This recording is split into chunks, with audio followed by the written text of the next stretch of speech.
E aí pessoal, mais um conteúdo aqui para o canal Cura da Síndrome do Pânico.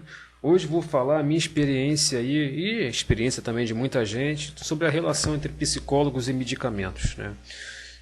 Muitos psicólogos são contra os medicamentos por eles terem efeitos colaterais. Mas a verdade é que os médicos não sabem exatamente o que causa um transtorno de ansiedade.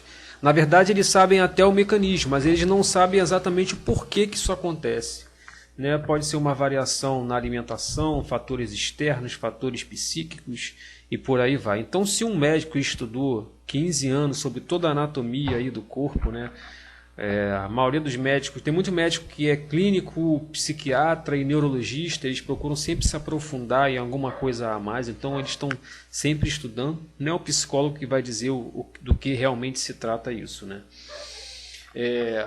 A realidade é que quando você começa a tomar um medicamento e também começa a ir ao psicólogo, né, se o psicólogo for realmente bom, ele quiser o seu crescimento, que eu acho difícil, e se ele souber te ensinar, porque isso é uma coisa muito difícil.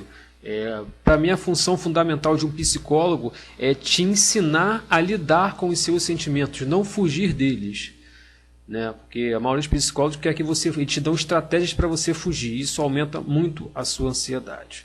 Mas o psicólogo bom é aquele que te ensina, te fale sobre os sentimentos, sobre cada um dos sentimentos, né? Eu acredito que a gente tenha muito mais sentimentos diferentes do que foram catalogados hoje pelos estudiosos, os acadêmicos, né?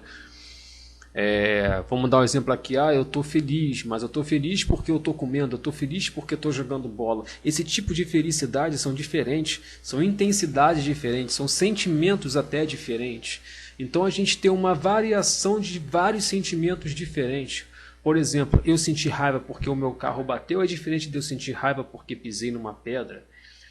Então, são semelhantes, mas são coisas diferentes. A gente tem variações, às vezes até do mesmo conjunto de sentimentos muito diferentes.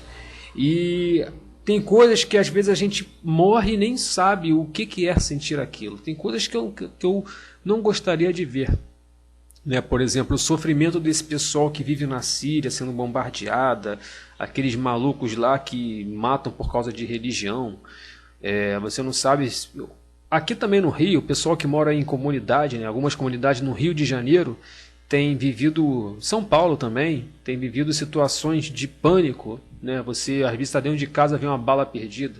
Então são sentimentos, né? Apesar de ser um medo, mas são variações de sentimentos totalmente diferentes. E o que eu quero dizer com isso? Não se sabe exatamente o que causa o que, sabe-se o mecanismo, né? Por exemplo, os médicos sabem que o aumento do óxido nítrico, que é um gás neurotransmissor dentro do cérebro, ele pode causar ataques de ansiedade, né? Um medicamento como, por exemplo, o medicamento Plasil pode gerar uma reação extrapiramidal que vai te causar ataques de pânico, né? Um decréscimo na produção de serotonina nas sinapses pode causar uma depressão. Mas o que causa um déficit na serotonina? Isso não se sabe. Então, estou colocando aqui várias coisas para que vocês possam absorver e entender.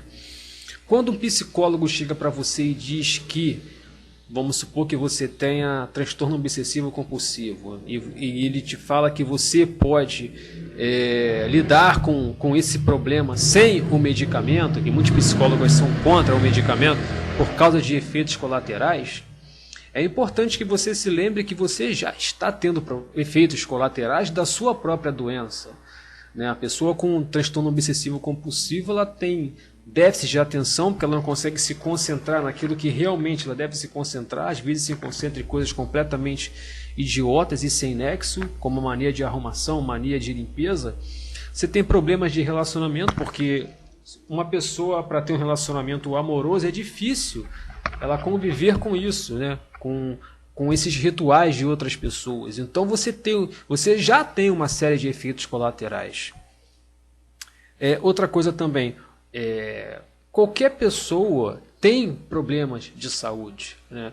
Umas pessoas têm miopia, vira e mexe uma pessoa pode ter um problema de estômago, pode ter um problema de dor de cabeça, e mesmo essa pessoa não tomando nenhum tipo de medicamento.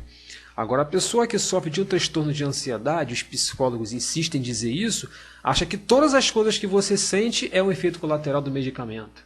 E às vezes não é, são coisas do dia a dia. Ah, eu estou com uma dor de cabeça, é a sertralina que está me causando isso. Ah, eu estou com enjoo, hoje estou me sentindo meio mal, deve ser o escitalopram. Ah, hoje eu estou esquecido das coisas, pode ser o Rivotril. Sendo que pessoas normais também, que não tomam nenhum tipo de medicamento, ou tomam até outros tipos de medicamento sobre outros tipos de transtorno. Transtorno não, outros tipos de... Não digo nem doença, né? De qualquer outro tipo de mal, algum mal-estar que a pessoa tenha. Também pode causar isso, mas uma pessoa também completamente normal, ela pode ter esquecimento também. Isso não... Se você parar uma pessoa hoje e perguntar o que ela almoçou ontem, talvez ela não se lembre. Né? Mas não é que isso seja uma coisa importante, né? Mas as pessoas, e os psicólogos também dizem isso, eles usam isso tudo para jogar você contra o medicamento. E muitos deles também, eles cobram um valor muito caro, né? Então você às vezes tem que optar em tomar uma medicação ou ir no psicólogo. Você às vezes fica não sabe o que fazer.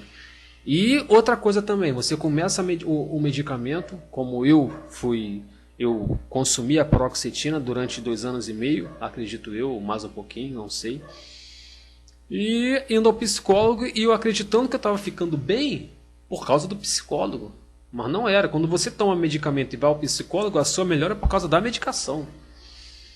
Né? O médico, por que ele te encaminha para o psicólogo? Porque não é a obrigação dele, e ele não tem tempo para isso, de te explicar todo o processo da mente que vai causar todos esses sentimentos negativos que vão gerar como consequência os transtornos de ansiedade, vão elevar a sua ansiedade ao extremo e vai te causar como uma depressão, como uma fobia social, como uma agorafobia. Porque ele demoraria muito tempo, então ele não quer ter esse tipo de preocupação, então ele vai te jogar para o psicólogo. E um psicólogo bom, a meu ver, é o terapeuta cognitivo comportamental. Esse que vai te fazer ter uma visão melhor, né? Ele vai te explicar claramente como funciona cada tipo de transtorno de ansiedade. Ele vai te explicar sobre os sentimentos negativos, como, porquê, quando e onde eles vêm. Vai te ensinar a ser forte para suportar todos esses tipos de sentimentos negativos, olhar para eles com coragem, com convicção, andando sempre para frente, traçando metas para que você possa resolver. Ele vai te explicar o que é considerado normal e o que é considerado pensamentos que vêm da sua doença, né? Para que você se lembre disso sempre. Para que você possa tomar atitudes corretas em relação àquilo. Se você tiver um pensamento obsessivo, você vai conseguir identificar esse pensamento vem por causa da doença. Então, não preciso me preocupar com isso. É mais ou menos dessa forma. Você vai passar a escutar cada vez menos. E isso, qual é o fundo disso tudo? Você vai mudar a sua concepção. Você vai acabar mudando a sua forma de ver o mundo. E quando você passa a mudar a sua forma de enxergar, de raciocinar sobre os eventos externos, você começa a se afastar da doença.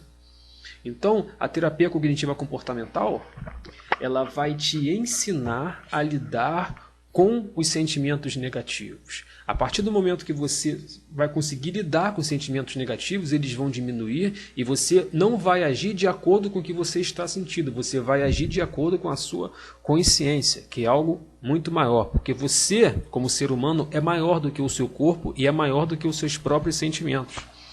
Então é importante que você saiba disso. Agora, tem psicólogos aí que deixam você mais confuso, remexem seu passado, são contra os medicamentos. Eu sou contra certos tipos de medicamento, mas acredito que cada caso é um caso. Eu não sou médico, tampouco sou psicólogo, né? E essa é apenas uma opinião. Mas a pessoa coloca a prova e pesa na balança. Mas a forma com que muitos psicólogos tratam os transtornos de ansiedade, eu acho errado, eu acho desproveitoso, eu acho uma perca de tempo e dinheiro. Né? Existem várias formas de você ser curado completamente de qualquer transtorno de ansiedade. né? Através de medicamento, através de uma igreja, através da sua religião, de crença, de taoísmo, de yoga, de exercícios físicos. Cada um vão te dar um suporte diferente. Assim como você pode construir uma casa através de concreto, através de madeira, como fazem os Estados Unidos, por exemplo. Você pode construir um carro com N ferramentas diferentes, assim também você pode sair das crises de ansiedade com ferramentas diferentes. Mas o principal é ter clareza das coisas, clareza e coragem para mudar. Se inscreva no canal, deixe aí seu like, deixe aí também a sua opinião sobre isso. Eu vejo você no próximo conteúdo. Aquele abraço.